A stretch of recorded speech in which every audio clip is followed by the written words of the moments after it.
Hollow Creek, quaint, peaceful, isolated. A place where the modern world seemed to have forgotten to intrude. Nestled amidst rolling hills and whispering willows, it was the kind of town time forgot. The sunsets painted the sky in hues of gold and pink, casting a serene glow over the landscape. Life moved at a slower pace here. Days stretched out languid and warm. The rhythm of life was dictated by the sun and the seasons, not by the ticking of a clock. Nights under a canopy of stars were for sleeping, or so they thought. The silence of the night was only broken by the occasional hoot of an owl or the rustle of leaves in the gentle breeze. The residents of Hollow Creek were a simple folk, farmers mostly. They lived off the land, their lives deeply connected to the soil they tilled and the crops they grew. Hard-working, weathered faces that spoke of long days under the sun. Their hands, calloused and strong, told stories of perseverance and dedication. They were a close-knit community, their lives intertwined like the ivy that crawled up the old clock tower in the town square. Every event, every celebration, was a shared experience. The clock tower, its hands frozen at midnight for as long as anyone could remember, was a silent sentinel, a harbinger of the darkness that was to come. It stood as a reminder of a time long past, and perhaps a warning of what lay ahead. The first sign was the whispers, faint at first, like the rustling of leaves on a windless night. Then they grew louder, more insistent. They spoke of things unseen, of shadows that danced in the moonlight, of eyes that watched from the dark corners of barns and the edge of the woods.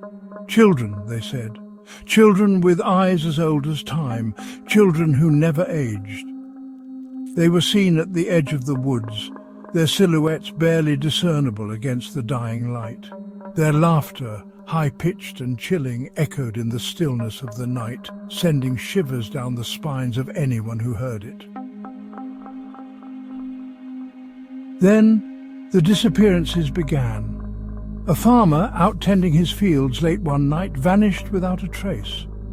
A young couple, walking home under the silvery glow of the moon, never reached their doorstep. The whispers grew louder, transforming into panicked murmurs, then outright fear. The children were no longer content with lurking in the shadows. They emerged from the darkness, their eyes glowing with an unnatural light. Their skin was pale, almost translucent, as if the moon itself had woven their flesh. They moved with an unnerving grace, their limbs contorting in ways that defied the natural order. Section 4. The hunt begins. The townsfolk, their fear reaching fever pitch, decided to fight back. Armed with pitchforks, shotguns, and a desperate hope, they formed a hunting party. They scoured the woods, their lanterns casting flickering shadows that danced with the real terrors that lurked in the darkness. But the children were elusive. They were everywhere and nowhere, their laughter echoing through the trees, taunting, mocking the hunters. The townsfolk, their nerves frayed, started to turn on each other, their fear breeding suspicion and distrust. Section 5. The Secret of the Clock Tower. One night, a young woman named Ilara, known for her sharp mind and even sharper tongue, discovered a hidden passage in the base of the old clock tower. With a pounding heart, she convinced a small group to venture in with her.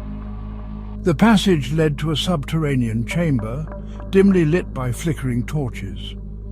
In the center of the chamber, surrounded by strange symbols etched into the floor, was a large, ornate clock.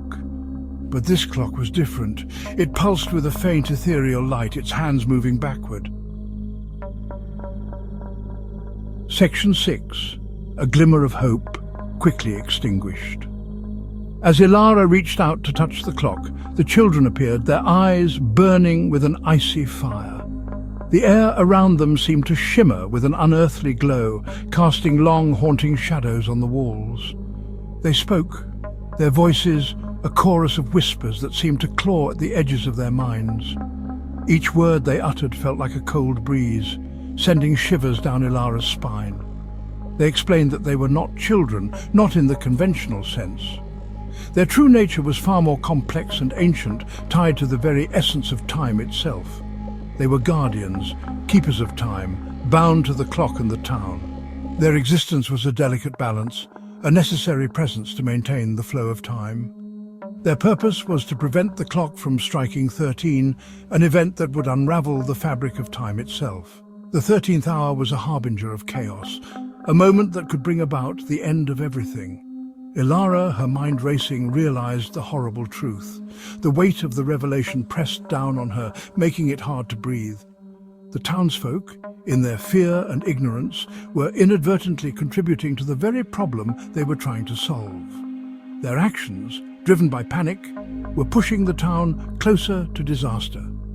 By trying to destroy the children, they were bringing the town closer to the dreaded 13th hour.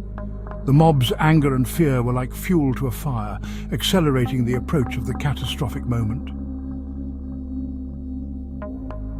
Section 7. No end in sight. Ilara tried to explain this to the others, but it was too late. Her voice, filled with urgency and fear, fell on deaf ears. Their fear had blinded them, making them unable to see the truth that Ilara was desperately trying to convey. One by one they succumbed to the children's power, their minds ensnared, their bodies left as empty vessels. The once lively town was now filled with hollow shells of people. Ilara, heartbroken and terrified, fled back through the passage, the children's laughter echoing behind her. She could feel the cold, dark presence of the shadows chasing her. She emerged into the town square, the clock tower looming over her like a malevolent giant. The air was thick with an ominous silence. The hands of the clock were moving closer to 13, the town of Hollow Creek trapped in a terrifying countdown.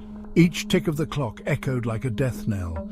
The children were still out there, their laughter a constant reminder of the impending doom. Their eerie games continued, oblivious to the horror they were causing, and Ilara, the only one who knew the truth, was powerless to stop it. She felt a crushing weight of hopelessness. The terror, it seemed, was far from over. The fog rolled in, shrouding the town in an even deeper sense of dread.